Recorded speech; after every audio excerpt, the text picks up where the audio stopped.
Halo saudara dong semua, beta Brian Pati. Sekarang beta ada di Museum Negeri Provinsi Maluku.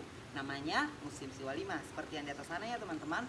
Jadi hari ini beta bakalan tunjukkan beberapa koleksi yang ada di Museum Siwalima. Kalau teman-teman dong tertarik, silahkan nonton beta video karena beta akan menunjukkan beberapa hal yang teman-teman mungkin kurang pahami atau teman-teman jarang ketahui. Terlebih khusus katanya katong anak milenial kan. Dan beta berharap video ini dapat bermanfaat untuk memperkenalkan sejarah bagi anak-anak milenial. Halo saudara semua, jadi sekarang beta berada di tempat pemajangan baju pengantin Nusantara. Dan seperti yang kamu ketahui bahwa Nusantara terdiri dari 17.500 pulau yang dihuni oleh 300 lebih etnik. Dan masing-masing etnik memiliki budaya yang meliputi bahasa serta baju adatnya masing-masing.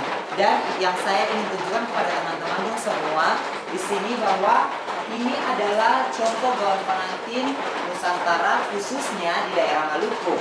Kebanyakan orang mungkin hanya mengetahui bahwa ini namanya banian dan ini namanya kebaya. Tapi ada fakta lain yang teman-teman tidak ketahui. Yang teman-teman tidak ketahui adalah bahwa ada pengaruh lain daripada gaun pengantin ini. Seperti misalnya gaun pengantin wanita yang kita sebut sebagai kebaya yang merupakan perpaduan dari motif ala orang Cina dan orang Eropa. Nah, sementara untuk pengantin prianya sendiri dipengaruhi oleh gaya seragam pelaut ala orang Eropa. Oke, jadi sekarang kita berada di bagian paling depan daripada ruang pemajangan benda-benda budaya. Dan di sini kamu dapat melihat beberapa benda yang menjadi masterpiece daripada pemajangan Museum Siwalima.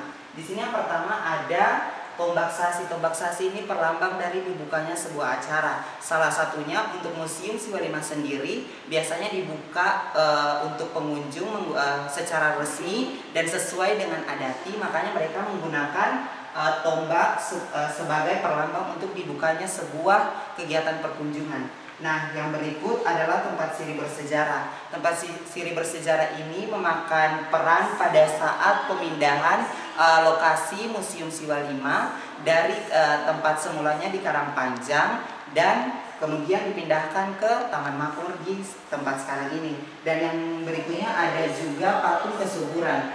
Patung kesuburan ini merupakan sebuah patung batu berbentuk wanita hamil sedang duduk bersila dan merupakan simbol kesuburan.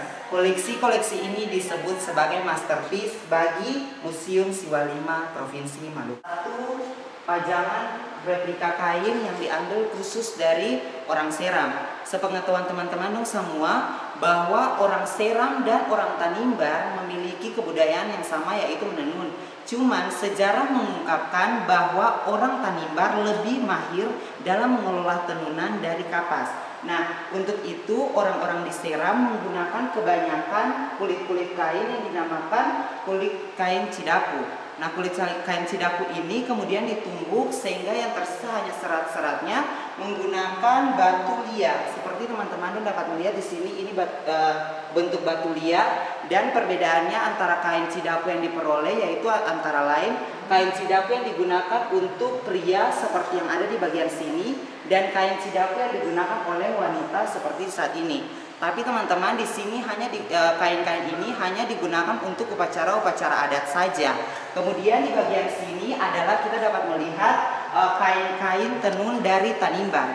Kain tenun dari Tanimbar sendiri pada zaman dahulunya itu diolah langsung dari kapas yang kemudian ditenun sedemikian hingga membentuk beberapa motif yang lebih bagus daripada yang ada di Seram.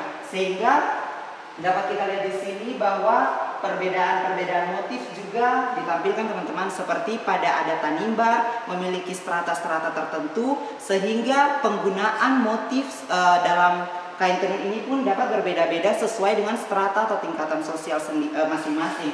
Nah, kalau teman-teman dapat lihat di sini lebih banyak digunakan kain ini untuk upacara-upacara seperti pemakaman ataupun pernikahan, sementara yang ini biasanya digunakan untuk kehidupan sehari-hari. Jadi saudara dong semua, sekarang beta berada di tempat pemajangan hasil-hasil laut maupun kreativitas dan berbagai macam bentuk-bentuk daripada hasil-hasil laut dari yang ada di Provinsi Maluku. Sekarang beta berada di salah satu, beta bisa katakan sebagai spot yang beta paling sukai, Karena selama ini beta kenal sasi itu cuman ada di daratan, tapi ternyata sasi itu juga ada di lautan. Salah satunya itu yang terdapat di Pulau Haruku.